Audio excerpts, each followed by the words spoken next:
हरियाणा सरकार ने हरियाणा विद्यालय शिक्षा बोर्ड चेयरमैन ने डॉक्टर पवन शर्मा पर फिर तीसरी बार जताया विश्वास। ये तस्वीर देखा जा रही है, उनको बड़ा दायित्व दिया है। हरियाणा विद्यालय शिक्षा बोर्ड का चेयरमैन तीसरी बार नियुक्त किया है। आपको बता दें कि हरियाणा विद्यालय शिक्षा बोर्ड में जो बोर्ड चेयरमैन है डॉक्टर पवन शर्मा का जो कार्यकाल है वो समाप्त हो चुका था, लेकिन यहाँ बोर्ड की हाल ही में जो परीक्षाएं चली हुई हैं, बोर्ड के दायित्व को देखते हुए हरियाणा विद्यालय शिक्षा बोर्ड का चेयरमैन है डॉक्टर पवन शर्मा को हरियाणा सरकार द्वारा जो फिर से यह जो बड़ा दायित्व दिया गया है, उनको बोर्ड का चेयरमैन बनाया गया है। इस अवसर पर बोलते हुए board chairman doctor Pawan Sharma ने कहा कि उन्हें तीसरी बार हरियाणा विद्यालय शिक्षा बोर्ड का दायित्व मिला है और वो पूरी तरह से ईमानदारी के साथ में लगातार अपने कर्तव्य को देखते हुए लगे हुए हैं। और हाल ही में जो परीक्षाएं चली हुई हैं, परीक्षाएं नकल रहित परीक्षाएं चली हुई हैं पूरी तरह से। और जो अपेक्षाएं मुझसे हैं, मैं कोशिश करूंगा कि उनकी अपेक्षाओं पर मैं खरा उतरूं। और जहाँ तक सवाल हरियाणा विद्यालय शिक्षा बोर्ड की गरिमा का है, हरियाणा विद्यालय शिक्षा बोर्ड की कार्यशैली का है, कोशिश यही रहेगी कि सबसे पहले तो जो आम पब्लिक के लिए सेवाएं हरियाणा विद्यालय शिक्षा बोर्ड दे रहा है, चाहे वह परीक्षाओं से संबंधित है, चाहे मार्कशीट्स इशू होने से संबंधित है, चाहे करेक्शन इन मार्कशीट्स है, या और जिस प्रकार की जो भी पब्लिक डीलिंग हमारी होती है, ये सेवाएं हम इजी एक्सेसिबिलिटी आम पब्लिक के लिए करेंगे, ताकि सबको ऐसा अनुभव हो कि हरियाणा विद्यालय शिक्षा बोर्ड में उनको कोई किसी प्रकार की परेशानी की गुंजाइश नहीं है। जैसा कि आप और हम सभी अनुभव कर रहे हैं,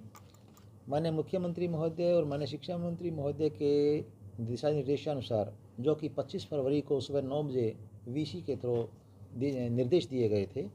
डिस्ट्रिक्ट एडमिनिस्ट्रेशन और पुलिस प्रशासन ने बहुत ही मुस्तैदी से परीक्षा जो हमारी चल रही हैं इनका बाह्य हस्तक्षेप का कंट्रोल किया है। और यदि मैं यह कहूं कि आज के दिन बाह्य हस्तक्षेप 0 है, तो वास्तव में इसमें कोई अतिशयोक्ति नहीं है।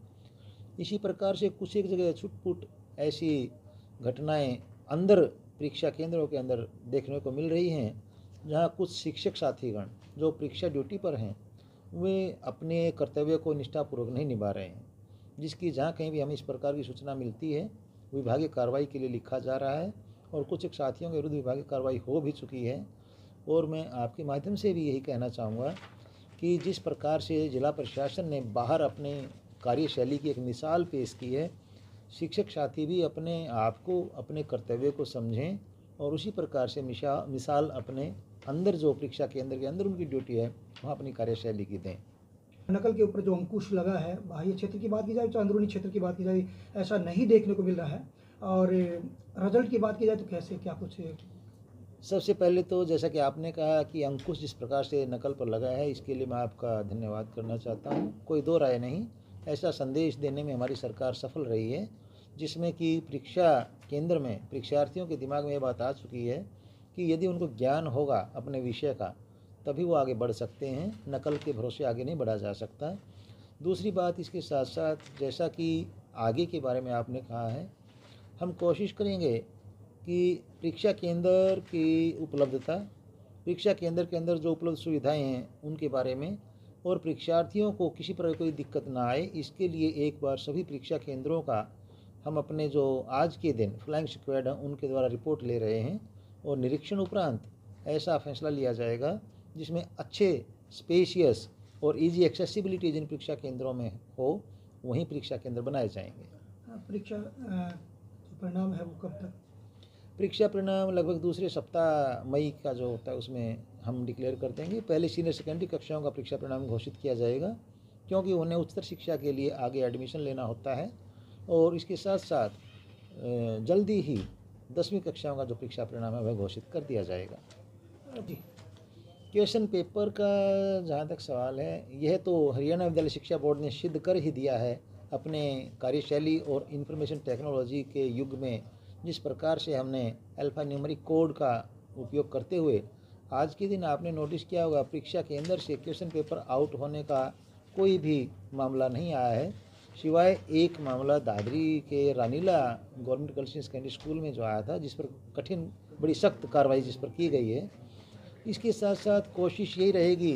कि आने वाले समय में भी आर्टिफिशियल इंटेलिजेंस और इंफॉर्मेशन टेक्नोलॉजी जो है इसका ज़्यादा से ज़्यादा हम उपयोग करेंगे और परीक्षा की शुचिता और पवित्रता बनाए रखने के लिए और अच्छे उपाय किए जाएंगे। इसके लिए सबसे ज़्यादा तो यदि क्रेडिट की बात हम दें तो हमारे जो पेपर सेटर्स हैं, जिन्होंने पूरी तरह से हमारा जो ब्लूप्रिंट है, जो हरियाणा विद्यालय शिक्षा बोर्ड द्वारा निर्धारित सिलेबस है और जो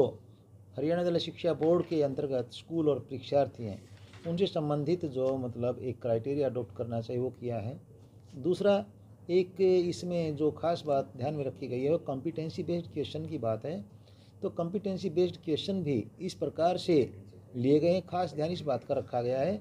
कि परीक्षार्थियों को कहीं भी यह फील ना हो कि उनका जो क्वेश्चन है वह विषय से बाहर है। क्योंकि जो इस तरह का एक फोबिया होता है जिसे हम कहते हैं कि अननोन फियर, कि कैसा क्वेश्चन आएगा, कैसा पेपर आएगा, ऐसा कुछ नहीं अब परीक्षार्थियों के दिमाग में है। उन्हें पता है कि जो उनके द्वारा निर्धारित सिलेबस जो पढ़ाया जा रहा है, जो पुस्तकें उनके पास हैं, बाकायदा उसी में से क्वेश्चन पेपर आएगा।